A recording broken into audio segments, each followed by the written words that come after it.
one of the most successful seasons ever is Gaurav Khanna. Big boss 19 को finally उसका winner मिल गया और GK क्या करेगा? जीके भाई ट्रॉफी लेके गया। बिल्कुल। और जीके के साथ जो सारे कंटेस्टेंट थे उन्होंने जो बिग बॉस की गिरती हुई टीआरपी थी आफ्टर सीजन 13 वो ऐसी उठाई है कि इस बार सच में लगा यार कि इस बार का बिग बॉस बहुत बढ़िया था। नहीं, आप उसमें जीके को श्रेय नहीं दे सकती है। टीआरपी तो किसी और ने उठाई है, किसी और की वजह से उठी है। लेकिन जीके के ट्रॉफी घर ले जाने से काफी ज्यादा लोगों को मिर्ची लगी है, जिसमें ऐसा शक्लें देखकर मुझे आभास हो रहा था कि उनको ये बात बिल्कुल ही नहीं पसंद आई है। गौरव खन्ना का कोई कंट्रीब्यूशन है नहीं शो में, अगर आप देखेंगे। बिल्कुल। तो मतलब एक साइड ऑफ इंटरनेट है जो बोल रहा है कि जीके ने कुछ करा नहीं और एवं ही वो ट्रॉफी लेकर गए हैं, और एक साइड है जो बोल रही है कि यार आप जब एक ऐसे इंसान को जिताओगे जो गाली नहीं देता, जो फालतू में झगड़ा नहीं करता, तो ये अच्छा एग्जाम्पल सेट होता है बिग बॉस के लिए कि यार यहाँ अच्छे लोग भी आते हैं, ये सिर्फ लड़ाई झगड़े का शो नहीं है, ये अच्छे लोगों का भी शो है। तो ये जो दो व्यूज है इंटरनेट के, इसमें डिवाइड हो रखा है और फरहाना को लोग बोल रहे हैं कि ये जीतनी चाहिए थी। देखो, फरहाना बहुत ही स्ट्रांग प्लेयर थी, आई अग्री। बहुत साफ दिल की है, आई अग्री। एकदम स्ट्रेट फॉरवर्ड, हाँ तो हाँ, ना तो ना। अच्छे लग रहे हो तो ठीक है, नहीं लग रहे हो तो भाड़ में जाओ। मतलब ऐसी जो पर्सनालिटी थी वो बहुत ही कम लोगों की थी। जैसे अमाल भी स्ट्रांग था, बातों को बोलता था, लेकिन वो कब किसका है, कब किसका नहीं है, कब किसी से अच्छा है, कब किसी से बुरा है, वो समझ नहीं आ रहा था। तान्या इतनी ज्यादा मीठी गोली हो रही थी कि शुगर ही हो जाए बंदे को। प्रणीत का भी ऐसे था कि यार वो कर रहे हैं लेकिन वो अंडरडॉग की तरह खेल रहा था, he was playing good, but वो विनर वाली चीज, वो लीडरशिप नहीं दिख पा रहे थे। बिल्कुल। और मतलब मुझे लगता है प्रणीत ने एंटरटेन भी काफी करा है यार। एक नोबडी थे जब वो घर के अंदर आए, वो सिर्फ एक बार पिट कर आए थे उनसे यस, उन्हीं से जिनका नाम भी मुझे याद नहीं है अब क्या है उनका नाम, पर मैं एक्शन करके दिखा नहीं सकती। ऐसे ऐसे करके नाच रहे हैं, गोल गोल घूम रहे हैं, उनसे पिट कर आए थे क्योंकि उन्होंने एक जोक क्रैक कर दिया था। उसके बाद सीजन में आए, एक बार चले भी गए, उनको डेंगू हो गया था, वापस भी आए। तो मुझे लगता है फुल ऑन एंटरटेनमेंट जो था उन्होंने करते रहे पूरे शो में, और वो टॉप 3 में आए, ये भी मेरे लिए थोड़ा सा सरप्राइजिंग था क्योंकि मुझे लगा था उनको ऐसे टॉप 6 टॉप 5 में निकाल देंगे, पर टॉप 3 में भी आए, तो ये बहुत बड़ी बात थी। पर सारे लोग जो बोल रहे हैं यार कि जो रेड ड्रेस पहनता है बिग बॉस के फिनाले में वो हार जाता है, जो लेफ्ट साइड में खड़ा होता है या राइट साइड में खड़ा होता है वो हार जाता है, तो मतलब इस बार बिग बॉस ने सुन ली सारी की सारी जितनी अजम्पशंस लगानी थी लोगों ने भर भर के लगाई है। पिछले पुराने फोटोज की मीडिया इंटरेक्शन में कैसे बैठे थे, विनर जब अनाउंस हुआ तो कहाँ कौन खड़ा था, या फिर कौन से कपड़े, कौन से रंग के कपड़े हैं उनको जिताना होता है, वो सब थ्योरीज लगाई। लेकिन बिग बॉस ने ना सारा गेम पलट दिया। इस बार इस साइड से वाले को नहीं जिताया गया और इस साइड वाले को जिताया गया। लाल कपड़े बाई चांस उन्होंने लाल कपड़े पहने हुए थे, मतलब बहुत सारी चीजें उन्होंने चेंज की। हाँ बिल्कुल। मतलब हर बार ऐसे दिखाते हैं कि जो राइट में खड़ा होता है सलमान खान का, उसका हाथ उठाते हैं और वो जीत जाता है। तो इस बार बिग बॉस ने बोला भाई चेंज करो इसको, और गौरव को लेफ्ट में खड़ा कराया, उनको राइट में खड़ा कराया और गौरव का हाथ उठा दिया कि आप जीत गए हो। पर ये जो फिनाले था, लोग बोल रहे हैं फिनाले बोरिंग था, सीजन बहुत बढ़िया था, पर मेरा फिनाले का फेवरेट मोमेंट ये था जब सलमान खान ने बसीर को सुनाया। और बसीर के पास कुछ बोलने को ही नहीं है कि सर वो अपने एक्सेंट में कुछ बोलने का ट्राई कर रहे हैं, कुछ बोल नहीं पा रहे यार। ऐसे मोमेंट में क्या कोई बोलेगा? पर एक पॉइंट पे ऐसा भी लग रहा है कि बसीर की आंखों में आंसू आ गए। मैं क्या बोलूं, हो गया था ऐसा मोमेंट। और कभी कोई इतना सीनियर बंदा अगर आपको इस तरीके से बोले और इतने सारे लोगों के सामने, और जो कि लाइव जाने वाला है उस टाइम पर बोले, तो और बेइज्जती ही लगती है कि आप वहां बैठे हो लेकिन आपसे कोई सवाल कर दे कि आप हो ही क्यों यहाँ पर, आपको तो आना ही नहीं चाहिए था। तो वहाँ जो उसके बाद का टाइम है वो काटना कितना मुश्किल रहा होगा। बिल्कुल। और वो जो बाहर आके बसीर ने सबको दिखाया था कि यार मेरे 2 मिलियन जो है सिर्फ स्टोरी व्यूज हैं और ऐसा हो ही नहीं सकता, लोगों ने वोट कर। सलमान खान ने भी बोल दिया कि यार आपके सबसे कम वोट आए थे। Exactly. और मतलब अच्छे खासे 2 मिनट स्पेंड करे उनके ऊपर, बसीर के ऊपर, ये बताने के लिए भाई अभी भी तुम्हें इसी शो की जरूरत पड़ रही है। एग्जैक्टली कि तुम्हें तब भी जरूरत थी, अब भी जरूरत पड़ेगी। तो मतलब बढ़िया हुआ उनके साथ। पर मेरा अभी भी एक क्वेश्चन है कि what was Malti doing in the house, what is Malti doing in the finale? क्योंकि जिस हिसाब से उनका मुंह सड़ा रहता था बिग बॉस के घर के अंदर, आई डोंट नो व्हाई, ऐसा सही मुंह सड़ा हुआ था उनका फिनाले के अंदर, आई डोंट नो व्हाई।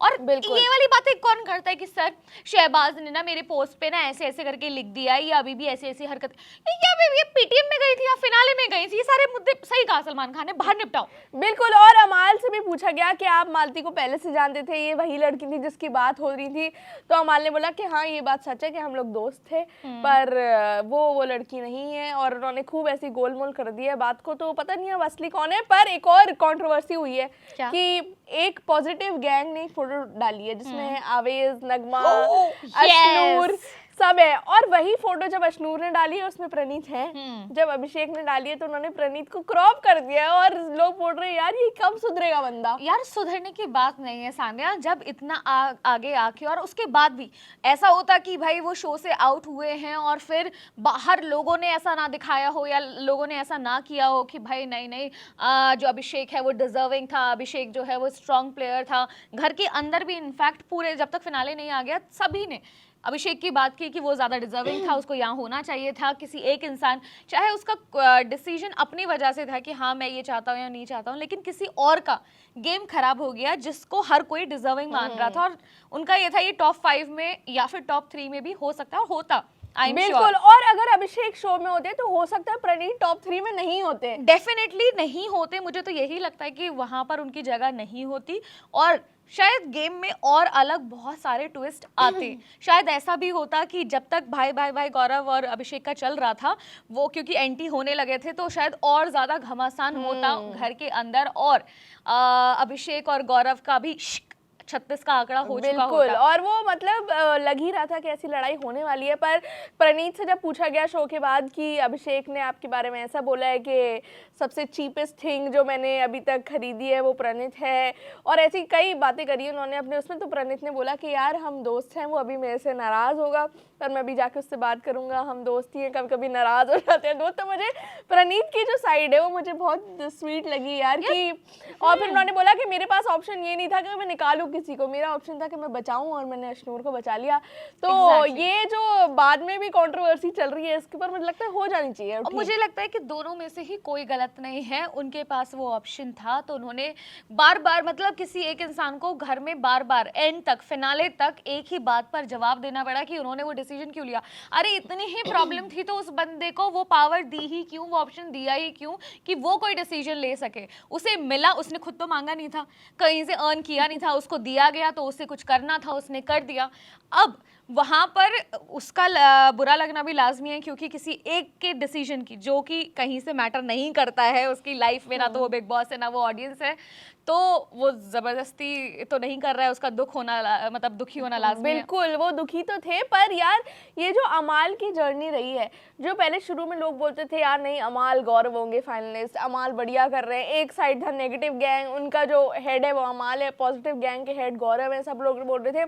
पर ये अमाल की जो जर्नी क्या हो गया इनको, ये जाके गायब हो गए फिर। उसका जवाब मैं दे देती हूँ। एक्चुअली जो ये 5वें नंबर का जो इविक्शन हुआ है और अमाल को बाहर निकाला गया है वो इसीलिए भी हुआ है और सलमान खान ने बहुत क्लियर किया कि अमाल जो लोग हैं, जो ऑडियंस है वो आपका जब जैसे आप आ रहे हो बिगिनिंग देखती है या फिर सेकंड हाफ देखती है और उसी के बेसिस पे जज करती है। तो जज जो ने किया गया उनका जब आना हुआ तो बहुत स्ट्रॉन्ग थे, बिल्कुल कुकार, चाहे थोड़ा सा नेगेटिव थे लेकिन बढ़िया चल रहे थे, स्ट्रॉन्ग थे। लेकिन जब वो सेकेंड हाफ आया तब वो डेड हो गए और अभी तक फिनाले तक ऐसा समझ ही नहीं आ रहा था कि अमाल घर में कर क्या रहे हैं। बस बैठे हैं, किसी से बात कर रहे हैं, किसी को सॉरी बोल रहे हैं इधर उधर की, या फिर तानिया से ऑब्सेस्ड हो रहे हैं। तो इसी वजह से लोगों ने उनको 5वां नंबर दिया। मुझे तो लगता है कि ये जो इनके पापा आए थे डब्बू मलिक उन्होंने सलमान खान को थोड़े पैसे दिए, बिग बॉस को थोड़े पैसे दिए और बोला है कि भाई इसको दिखाना ही बंद कर दो टीवी पे, क्योंकि मेरी जो कमाई हुई इज्जत है, जो काम किया है मैंने, उन सब पे जो पानी फेर रहे हैं ना घर में रह रहे के, गालियां ऐसे ही दे रहे हैं बंदे को, माँ की, बहन की, बाप की, भाई किसी को नहीं छोड़ा मान ले। तो मतलब शुरू में उन्होंने बहुत ही बढ़िया करा, अच्छा खेले, स्ट्रॉन्ग प्लेयर थे और उसके बाद ये दिखना बंद हो गए। तो मुझे लगता है कि ये कुछ डब्बू मलिक का ही हाथ है। देखिए आपके इज्जत वाली बात से मुझे याद आया कि डैडी जी जो वो डायलॉग मार के गए थे और वो जो वहां पर फुल फिल्मी सीन चला था, उस बात पर भी चुटकी ले ली सलमान खान ने और कहा कि डब्बू एक बार फिर से हो जाए वही वाला डायलॉग। और अमाल वहां पर इतने एम्बैरेस थे कि हे भगवान पापा इस बार नहीं, इस बार बर्दाश्त नहीं हो पाएगा, फिर भी बंदा माना नहीं। बिल्कुल यार, तो देखिए अमाल शुरू में अच्छा किया, अब उन्होंने अपनी लाइफ बचाने के लिए, अपना करियर बचाने के लिए अगर टॉप 5 में भी आना पड़े उनको, तो मुझे लगता है कि यार ठीक है टॉप 5 रख पर लो मुझे तुम। लगता है कि जो एंडेमॉल वाले हैं, जो बिग बॉस वाले हैं, उन्होंने उनको उनकी जगह दिखाई, क्योंकि वहां पर वो तुरंत निकालते तो शायद ऐसा लगता कि भाई एकदम से उनके बारे में बात की तो तुरंत उन्होंने बाहर कर दिया। तो उन्होंने बिल्कुल सही टाइम पर उन्हें दिखाया कि आप आगे तो नहीं जाओगे। अगर आप चैनल को और एंडेमॉल को ये बोलोगे कि आप बायस हो और डंके की चोट पे बोलता हूँ और ये करता हूँ, उखाड़ लो मेरा, उन्होंने उखाड़ लिया और 5वें स्थान पर आपको बाहर कर दिया। बिल्कुल। और तान्या उसके बाद आउट हुई, जो मुझे सच में बुरा लगा यार कि बंदी ने आपको पूरा सीजन कंटेंट दिया, जिसने टीआरपी बढ़ाई वो कौन था? तान्या। हमने वीडियो किससे बनाई? तान्या। आपने किसके वीडियो देखी? तान्या।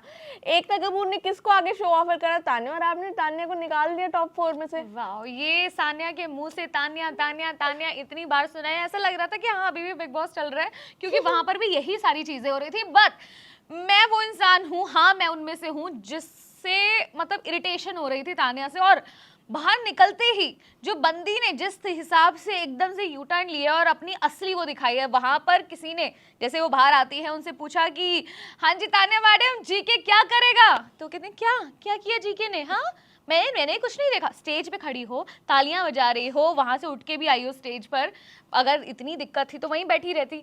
आके बाहर कह रही हैं कि क्या किया जीके ने? पता नहीं, मुझे नहीं पता, मैं तो अपने आप को ही देख रही। ये तो कौन हो तुम? पर ये तान्या कैरेक्टर है कि उनके लिए कि भाई मेन कैरेक्टर मैं हूँ, चाहे ट्रॉफी कोई और लेके गया हो। तो मुझे लगता है वो जल कुकड़ी हैं, मैं कह रही हूँ जल कुकड़ी हैं। जब उन्हें नहीं मिली कुछ भी ट्रॉफी वगैरह, तो वो उनका ऐसा बाहर आ रहा था कि भाई क्या किया जीके ने? पता नहीं, अच्छा जीत गए क्या? अरे तुम वहीं से आई हो मैडम, कितने नाटक, कितने फरेबी, कितने झूठ। पर मुझे ऐसा लगता है कि देखिए जीके से ज्यादा कंट्रीब्यूशन तान्या का रहा है शो में, क्योंकि जो पहला बज़ बना है बिग बॉस 19 का वो तान्या की वजह से बना है कि एक बंदी आई है ऐसी जो इतनी फेंकती है, ऐसी स्टोरीज बनाती है। और सलमान खान ने भी उनको चाहे रोस्ट कराओ पर फिर भी उनको बोला भाई कि तुमने इसी बात पे खुशी मना रही है। वो फर्क समझ नहीं आता है ना कि भाई आपकी बेइज्जती हो रही है या फिर आपका मजाक उड़ाया जा रहा है। कहती हाँ, उन्होंने मुझे, किसी ने उनसे, एक रिपोर्टर ने उनसे सवाल पूछा कि आपको इतना ज़्यादा रोस्ट किया गया, आपको बार बार शटअप भी बोल रहे थे, इनफैक्ट फिनाले पर भी, तो आपको आई एम श्योर बुरा तो ज़रूर लगा होगा। तो उस पर मैडम का कहना था नहीं मेरे ना कानों में एक्चुअली फ़िल्टर लगे हुए हैं, तो मैं अपने लिए अच्छी बात सुनती हूँ, तो मैंने बस इतना सुना कि आप बहुत फेमस हैं और इस शो के लिए बड़ी इंपॉर्टेंट है और मेरे लिए का। यार देखिए इम्पोर्टेंट तो है ये, तो मैं- अगर किसी मैं का उसे- कंट्रीब्यूशन है बिग बॉस 19 में सबसे बिल्कुल- ज्यादा तो किसका है? Tanya Mittal. Yes, very good. बिल्कुल है तान्या मित्तल का। लेकिन अगर आप ये कहें कि तान्या मित्तल को विनर बना देना चाहिए था, या आप में से बहुत सारे ऐसे लोग जो ये सोच रहे थे, तो मैं आपको बता दूं कि अगर तान्या मित्तल को क्या बोलते हैं विनर बना दिया जाता, तो जो एग्जाम्पल सेट होता इन फ्यूचर कि जिस वो तो तरह के एलिश लोगों को भी बनाया उन्होंने, एमसी स्टैन को भी बनाया, तो ये कहाँ से प्रिंस नरूला को भी बनाया। प्रिंस नरूला जब जीते सलमान खान ने बोला कि ये ऑडियंस का ही डिसीजन है, अब आप देखिए वो कैसे लोगों को जिता रही है। तो मुझे लगता है ऐसा नहीं है कि एग्जाम्पल सेट करने के लिए करा था, पर एक और ऐसा रूमर सा है जो निकल कर आ रहा है कि यार ये पहले से ही डिसाइडेड था कि गौरव खन्ना जीतेंगे। ये पहले से ही जब वो घुसे थे अंदर तब इन्होंने कर कह दिया था कि गौरव खन्ना को जिताओ, गौरव खन्ना को जिताएंगे। पूरे शो में उनको ये बोलना कि आप कर क्या रहे हो, आप करते क्या हो, आप तो ये करते हो, हर तरीके से बेइज्जती मार देना। फिर भी वो इंसान टस से मस नहीं हुआ, फिर भी उसने अपना कोई दिखने के लिए पैंतरे नहीं अपनाए, फालतू की चीजें नहीं की, जबरदस्ती झगड़ा नहीं किया। हाँ, वो एक बात बहुत सही बोली कि जब मुझे जैसा करना है, अगर मेरी पर्सनालिटी मुझे दिखानी है, तो मैं क्यों झगड़ा करूं और क्यों मतलब गाली गलौज करूं। मुझे सही तरीके से गेम खेलना है, मैं सही इंसान बन के रहूंगा, तो प्रॉब्लम क्या है? He had those leadership skills कि उसने एक ग्रुप को लेके चला लास्ट तक, जहां तक वो अपने लोगों को लेके जा सकता था वो लेके गया। और जब प्रणीत निकला तो भी जीके को दुख हुआ, and he was crying there कि यार काश मैं इसी के साथ बाहर जाता। यार पर एक्टर आदमी है यार, उसका धंधा है ये। अब आप ये देखिए गौरव खन्ना एक रियलिटी शो में गए, क्या नाम था उसका, मास्टर शेफ। जीत गए उसे, खाना बनाना आता था नहीं था उन्हें। बिग बॉस गए, पर्सनालिटीज का शो था, पर्सनालिटी उन्होंने दिखाई नहीं, फिर भी जीत गए। कैसे जीते देखिए, एक पेपर होता है उसमें लिखा होता है कॉन्ट्रैक्ट। तो ये ऐसा कुछ लोग बोल रहे हैं कि हो सकता है ये कुछ ऐसा हुआ हो क्योंकि जीके का इतना कोई कंट्रीब्यूशन था नहीं। यार कंट्रीब्यूशन मुझे लगता है कि लोग उस चीज़ को मानने लगे हैं कि भाई बहुत ज़्यादा हंगामा करो, गाली गलौज करो, उल्टा सीधा बोलो और फिर उसके बाद में ट्रॉफी घर ले जाओ। मुझे ऐसा लगा कि ट्रॉफी भी घर ले जाओ, इतनी सुंदर बीवी भी घर ले जाओ यार। वाह, ये तो बीवी कितनी अच्छी लग रही थी उनकी। बीवी अच्छी लग रही थी और बीवी के लिए वो लड़े भी, बहुत सारी चीज़ें उनकी बीवी के ऊपर भी सवाल खड़े हुए, लोगों ने बड़ा ज़्यादा हेट दिया। मुझे समझ नहीं आता कि कौन है वो लोग जिनके पास इतना फालतू का टाइम है कि किसी और की बीवी में जो पार्टिसिपेंट है वो तो घर के अंदर है, उसकी बात सुनकर आप जा रहे हैं उसकी बीवी के अकाउंट पर वहाँ डीएम कर रहे हैं, उल्टे सीधे कमेंट्स लिख रहे हैं। क्यों भाई, क्यों करते हो ऐसी फालतू की हरकतें? बिल्कुल, मतलब बीवी को लिख रहे हैं कि तुम ऐसे क्यों कर रहे हो हमारे जीके के साथ। भाई तुम्हारा जीके कब से हो गया? शादी तो उनकी, पति तो उनका, वो बच्चे करे ना करे, तुम्हें क्या प्रॉब्लम है? ऑल्सो जीके की अगर बात देखी जाए, बहुत लोगों को इसलिए भी शायद जीके नहीं दिखे होंगे क्योंकि उन्होंने जो चीज़ें की हैं वो कुछ चीज़ें आंखों में, मतलब अगर वो अपनी टीम को कुछ बता रहे हैं, अगर कोई डिसीजन लेने की बात आई है तो बहुत सारी कॉन्वर्जेशन आंखों में हो जाती थी और जो उनकी टीम के लोग थे वो समझ जाया करते थे कि अब कहाँ पे, कौन सी जगह पे किस तरीके से एक्ट करना है। ऑल्सो जहाँ पर अपनी टीम के लिए लड़ना था, जैसे अभिषेक और अशनूर को इवेक्ट करने वाली बात थी, प्रणीत कहता है ना कि मैंने अपने दोस्तों का वहाँ साथ दिया, या फिर मृदुल कहता है और बाकी लोग कहते हैं, वो तब साथ देने पर आए जब जीके ने आवाज़ उठाई कि नहीं ऐसा नहीं होना चाहिए। ही स्टूड फॉर देम, तब बाकी के लोग सपोर्ट में है कि हाँ सही, ये होना चाहिए। बिल्कुल, तो मतलब ये सारा कुल मिला के जो इतना कंटेंट हमने इनफैक्ट फरहाना हाँ जो है वो भी जीके की लाई हुई थी, तो वहां पर तुम वो देख रही थी कि एक तरफ फरहाना खड़ी है और एक तरफ जीके खड़े हैं और फिर उनसे कहा गया कि अरे ये तो वही फरहाना है जिनको आपने मौका दिया था दूसरी बार घर के अंदर आने का। बिल्कुल, क्या आप अपने इस डिसीजन में पछता तो नहीं रहे हैं? और एक और चीज है कि जब जर्नी की वीडियोस दिखाते हैं, लोगों ने ये भी कहीं कहीं देखा है और बोला है कि यार जो आपने जीके की दिखाई, वो दिखाई आपने बिल्कुल विनर वाली, कि हमें वो सारी वीडियोस जो हमने देखी उससे हमें पता चल गया कि जीके ये जीतेंगे। फरहाना को आपने सेकंड दिया है, तान्या को आपने झूठा दे दिया तो वो हो सकता है ना जीते। तो मतलब ये डिसाइडेड था या नहीं डिसाइडेड था, ये ऐसे सवाल जरूर उठ रहे हैं बिग बॉस के फिनाले अगर के तुम बाद। जर्नी वीडियो की बात करोगे तो मैं कहूंगी कि अमाल को ज्यादा टाइम दिया गया, बल्कि अमाल को 2 दिन का टाइम दिया गया, क्योंकि जब उनकी जर्नी वीडियो थी वो एक दिन पहले वाले उसमें स्टार्ट हुई, 3 मिनट की दिखाई गई, लोगों के दिमाग में आ गया कि हाँ वहां से शुरू हुई है। तो वो तो कौन बनेगा करोड़पति में भी होता है ना, भोपू बच जाता है, तो अब हाँ, और उसके बाद मतलब उसकी वो रखी और दोनों ही दिन लोगों के सामने वो दिखे, उनकी जर्नी दिखी। और जो उनकी जर्नी वाली वीडियो थी उसको भी ऐसे दिखाया गया कि ओह वाह, मतलब इससे आगे पीछे तो कोई है ही नहीं। इनफैक्ट मुझे ऐसा लगा कि ये इसको ज़्यादा फेवर दे रहे हैं कि जितनी कलरफुल, जितनी अच्छी, रंगीन, क्योंकि उसके अंदर बहुत सारे कलर्स डाले गए थे, बहुत सारे कनेक्शंस डाले गए थे, तो उनकी वीडियो ज़्यादा अच्छी लगी। और एक और वीडियो मैंने देखी थी कि वो लोग सुबह उठे हैं और वो वाला गाना चल रहा है, कोई हीरो यहाँ उधर गौरव को लगाए, कोई जीरो यहाँ उधर तान्या को लगाया है। तो मतलब नहीं, हीरो पे अमाल को आई गेस, और जीरो पे तान्या को, और कोई स्टार है उस पे गौरव को। हाँ, और कोई बेकार है, मैं आपने फरहाना या अमाल में से किसी को लगा रखा है। तो लोग ये भी बोल रहे हैं कि पहले से ही बिग बॉस ने साइंस दे दिया था कि गौरव ही जीतने वाले हैं, पर थियरीज आती हैं यार। पर देखिए साक्षी को लगता है वो डिजर्विंग विनर थे, उन्हें जीतना चाहिए मैं था। आपको इसे एक थ्योरी के माध्यम से समझाना चाहूंगी कि देखिए ऐसा होता है, एक फिल्म होती है, उसके अंदर बहुत सारे कैरेक्टर्स होते हैं जो एंटरटेनर्स होते हैं। जैसे होता है ना कि किसी एक फिल्म के अंदर राजपाल यादव हो, जॉनी लीवर हो, वो बहुत अच्छा कंट्रीब्यूशन रहता है, बहुत फन आता है उनकी वजह से, और भी बहुत ज़्यादा स्ट्रॉन्ग जो कैरेक्टर्स होते हैं वो एक फिल्म को बहुत बड़ा बनाते हैं। ऐसे ही वहाँ पर जो तान्या थी, जो शहबाज थे, जो प्रणीत थे, उन्होंने एंटरटेनमेंट का पूरा ध्यान रखा। उसके बाद आ जाते हैं फरहाना के पास। जो फरहाना है, क्योंकि मैंने माल का नाम नहीं लिया तो मैं बता दूं कि वो ऑलरेडी डल चल रहे थे और डेड चल रहे थे, तो इसलिए उन्हें कंसिडर नहीं किया गया। और यहाँ पर फरहाना, जिसको एक विलन वाली वो मिल गई थी कि यार ये विलन वाली इमेज है, ये विलन है, और एक तरफ हीरो जो ऑलरेडी है गौरव खन्ना, तो एक तरफ अगर विलेन खड़ा है और एक तरफ हीरो खड़ा है, तो किसी भी पिक्चर की एंडिंग में कौन जीतता है सर? जिसको कॉन्ट्रैक्ट मिला होता है कि आप हीरो बनोगे, आप विलेन बनोगे, आप हीरो बनोगे, आप जीत जाओगे, आपको इतने दिन रहना, इतने दिन नहीं रहना। तो ऐसा मुझे लगता है आप लोग बोलते रहेंगे और ये और साक्षी कहते जो है, रहेंगे। देखिए मैं बताती हूँ, साक्षी का अंगूर खट्टे हैं। साक्षी का दिल जो है बहुत प्योर है, उनको लगता है ये सब जो दुनिया में हो रहा है ये सब सही हो रहा है, सब सच्चा हो रहा है, पर रियलिटी शोज इंडिया में रियल नहीं होते यार। अगर आपको भी ऐसा लग रहा है देखिए, तो आप कमेंट सेक्शन में हमें बताइए कि गौरव को जीतना चाहिए था, नहीं जीतना चाहिए था। अरे जीत गए वो, जीत तो गए, अब पर जीतना चाहिए था, नहीं जीतना चाहिए या था, फरहाना बहुत ज्यादा डिजर्विंग थी और गौरव को नहीं मिलनी चाहिए थी ट्रॉफी, बल्कि फरहाना को मिलनी चाहिए थी। वो आप हमें कमेंट सेक्शन में बताइए। तब तक हम चलते हैं ऐसे ही मजेदार वीडियोस बनाने के लिए। इनका नाम है सान्या, मेरा नाम है साक्षी और इस चैनल का नाम है स्विच, इसको भी आप सब्सक्राइब कर लीजिए।